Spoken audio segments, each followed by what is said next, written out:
Ya, kembali lagi di channel Dunia Keris.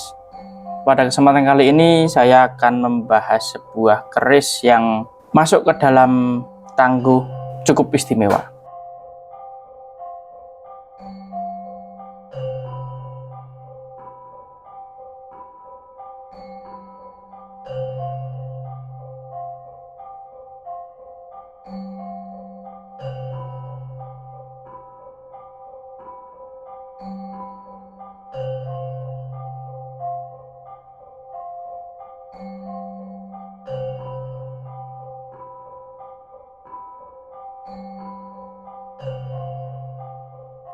Seperti ini untuk tampak keseluruhan daripada sandangannya.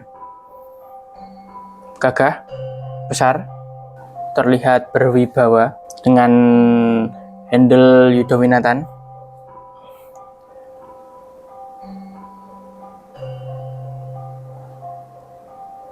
Garap yang cukup rapi, tapi masih tergolong menengah ya untuk kelas garapannya. Dia menggunakan bahan kayu Nogosari untuk dedernya. Lalu kita turun ke bagian mendak. Dia menggunakan model angkup randu.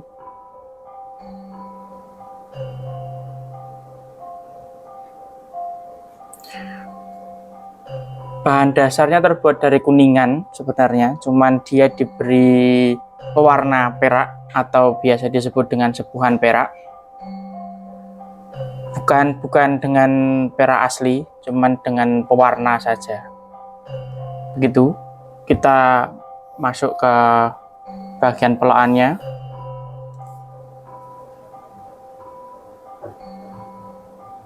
Finishingnya keren, tegas, menambah kesan gagahnya. Dilengkapi dengan pendok bermodel bunton dengan long anggrek, cukit long anggrek.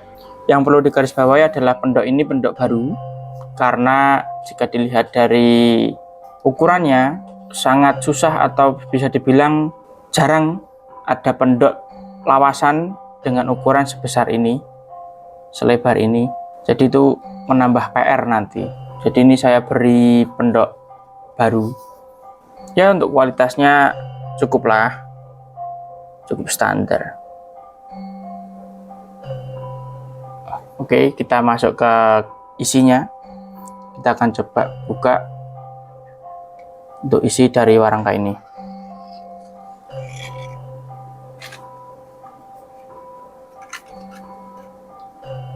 Ya, sudah terlihat ya. Untuk pamornya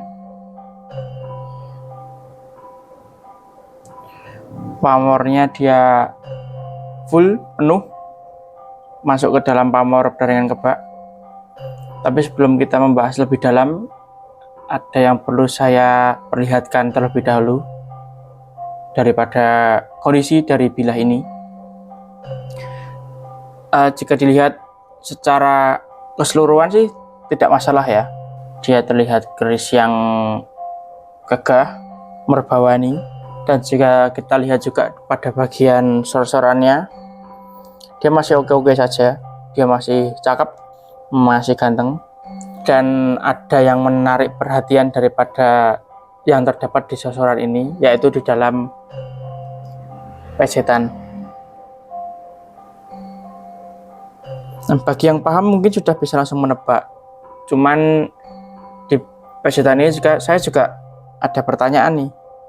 Dia masuk ke dalam pamor apa? Karena bentuk dari pamor yang ada di pesetan ini sebenarnya bisa dikategorikan ke dalam pamor tersendiri. Jadi di luar daripada dia memiliki pamor berdaringan kebak secara keseluruhan, tapi jika kita lihat ke dalam pesetannya, nah ini ada namanya sendiri nih di buku pamor. Jika dia terdapat pamor yang bisa dibilang sebagai lingkaran yang dari kecil ke besar, jadi melingkar terus gitu. Nah, itu jika terdapat di dalam pesetan, maka sebutannya adalah pamor gelumbangan. Tetapi yang menjadi pertanyaan saya tadi adalah ini bentuknya. Jika ada yang tahu bentuk daripada pamor tunggul, ya ini bentuknya seperti ini. Cuma jika di dalam buku pamor itu pamor tunggul adanya di bagian sini. Jadi dia tidak ada di dalam pejetan, tapi dia berada di tepat di atas pesi. Nah, di area sini. Sedangkan ini dia terdapat di pejetan. Nah, itu bagaimana? Apakah perlu dicantumkan atau tidak? Monggo, tapi kalau saya pribadi lebih tidak membahas ini karena saya masih ragu dengan pengetahuan saya, dan saya juga lebih memilih untuk main aman, di mana saya hanya menyebutkan pamor dari yang kebak. Begitu. Lalu untuk melanjutkan apa yang sudah saya ucapkan tadi adalah ada yang perlu saya jelaskan. Itu terdapat pada kondisi bilahnya. Jika diperhatikan dengan seksama, ini ada bisa dibilang kerusakan. Perbedaan dari bilah bagian bawah ke hampir ke tengah, lalu dari tengah ke atas. Untuk kondisinya adalah dari tengah ke atas itu sudah mengalami korosi yang bisa dibilang cukup lumayan parah, karena dia terkikisnya cukup banyak banget. Semoga terlihat ya untuk kondisi bilahnya.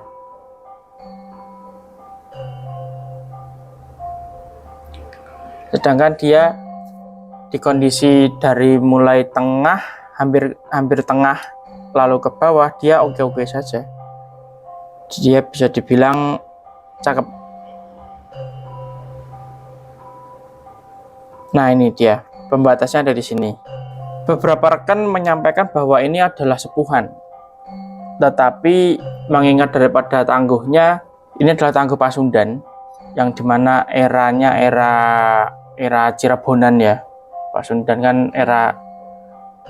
era Sunda, yang di dalamnya terdapat beberapa kategori tangguh. Itu cukup dipertanyakan kenapa kok bisa ada sepuhannya di tengah. Biasanya yang menerapkan sepuhan setengah atau 3/4 itu di tangguh HB. Itu yang masih menjadi pertanyaan saya. Tapi terlepas daripada cerita atau bagaimananya, tapi faktanya adalah keris ini tidak bisa dibilang utuh dan tidak bisa dibilang sempurna, karena tadi kondisi dari setengah bilah ke atas itu sudah mengalami korosi yang cukup parah. Begitu. Tetapi kembali lagi, jika kita menerima kekurangan dari keris yang sudah saya sebutkan tadi itu, ya ini kerisnya bagus, kerisnya gagah, karena pamornya tidak ada yang hilang sama sekali. Dia masih terlihat jenis pamornya apa, dia masih terlihat masuk ke dalam kategori dapur apa, dan yang pasti adalah tidak mengurangi daripada penilaian kita terhadap tangguhnya. Yang perlu digarisbawahi hanyalah kondisi. Mungkin saja ini terjadi karena kurang perawatan di zamannya atau di masanya, atau di pemilik sebelumnya. Bisa jadi seperti itu. Maka ya, jika ini nanti jatuh ke salah satu tangan dari teman-teman semua, ya harapannya bisa merawat lebih baik daripada yang pendahulunya, dan bahkan bisa merawat lebih baik daripada saya. Secara pribadi demikian. Karena ya sayang jika melihat keris dengan kondisi seperti ini, padahal jika kita imajinasikan atau kita visualisasikan di saat keris ini masih utuh, wah itu seperti apa? Karena dengan kondisi seperti ini saja kita masih bisa melihat gagahnya, kita masih bisa melihat sifat merbawani dari sebuah pusaka. Seperti itu. Untuk dapurnya sendiri dia standar dapur juta umat, yaitu Tilamupe. Sederhana untuk dapurnya, dan untuk pamornya sendiri juga terbilang umum ya. gitu. Ini sebenarnya kalau secara keseluruhan lebih pada material di bagian yang masih utuh ya. Dia matang, dia pulen.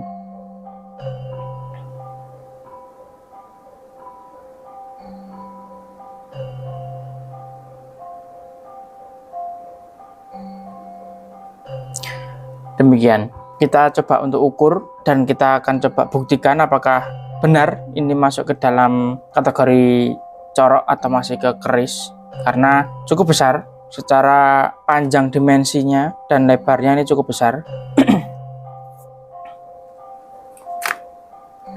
Kita coba ukur mulai dari panjang bilahnya terlebih dahulu.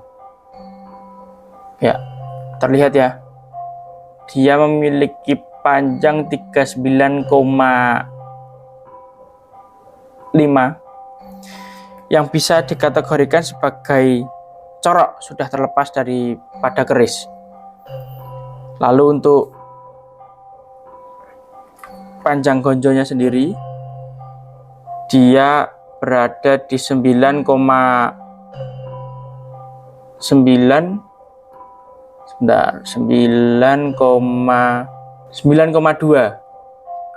untuk panjang gonjonya. Oke, terlihat ya. Jadi tergolong sudah corok ya, sudah masuk ke dalam kategori corok. Tapi kalau ada yang masih mengategorikan ini sebagai keris juga sebenarnya tidak masalah, karena selisihnya tipis. Karena rata-rata corok yang kita pahami itu berukuran 45, 50 seperti itu kan. Oke, kita coba untuk buka handle-nya. Kita akan lihat kondisi dari besi dan kita coba ukur juga untuk panjang besinya. Ini untuk kondisi besi, dia masih utuh tanpa sambungan, tergolong cukup panjang juga.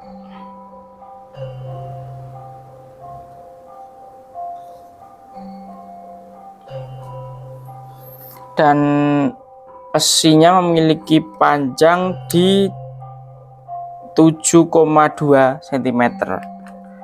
Ya, sesuai lah dengan besaran bilahnya.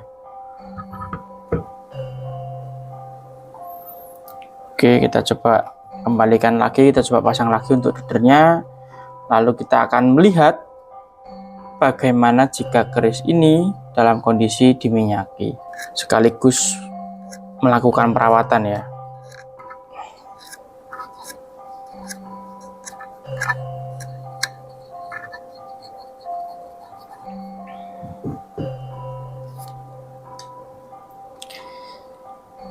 Ini untuk tampang bilah di saat kering.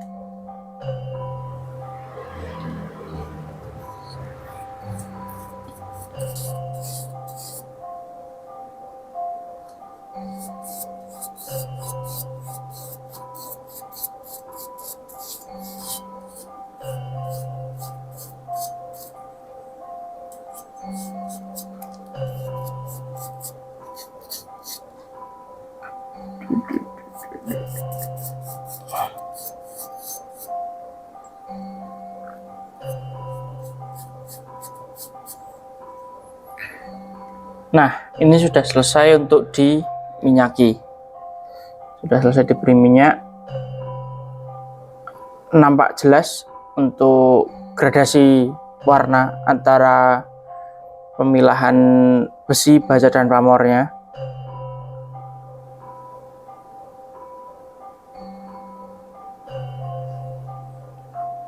Nah, di kondisi yang setengah ke atas pun juga cakep dia, masih terlihat gradasinya juga.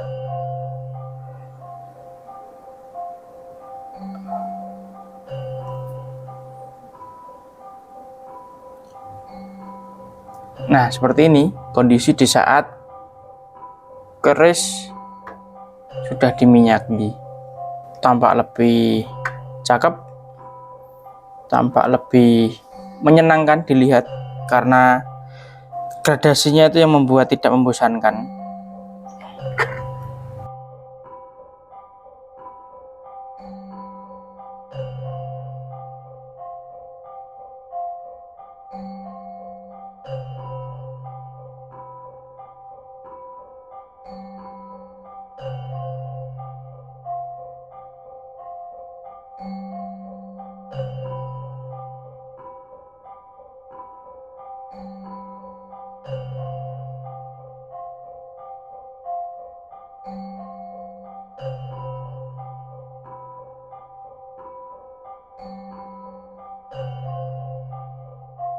Oke, mungkin sekian untuk kesempatan pada kali ini. Saya mengucapkan banyak terima kasih yang sudah menyempatkan untuk menonton, dan kemungkinan dalam waktu dekat kita akan meluncurkan sebuah atau bahkan kalau bisa diusahakan 2 buah segmen baru. Ya, saya minta tolong untuk doanya, untuk dibantu doa supaya segera terrealisasikan. Tapi target saya adalah dalam waktu dekat akan muncul segmen baru yang akan tayang di channel Dunia Keris, pendamping daripada segmen Bloko Suto. Demikian dari saya. Jika ada yang ingin ditanyakan, silahkan hubungi saya melalui WhatsApp atau bisa cek untuk mengetahui barang lebih lanjutnya atau barang yang lain bisa kunjungi di website resmi kami, ada di www.duniakeris.com. Sekian dari saya. Salam Rahayu, Rahayu, Rahayu.